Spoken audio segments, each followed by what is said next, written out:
గంగమ్మ గంగమ్మ మాయమ్మ మమ్ము సల్లంగా చూడాలమ్మా, సుడిగుండాలు గండాలు రాకుండా సెయ్యమ్మా.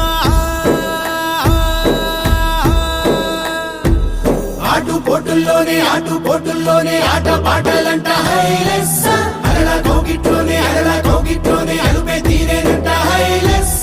ఉప్పొంగిపోయేటి ఉప్పెనలో మేము హుయలుగేమంట హైలెస్స. ఉబికి వచ్చే మా చెమట నీటితోటి ఉప్పు నీరు ఇంకా ఉప్పయిందంట.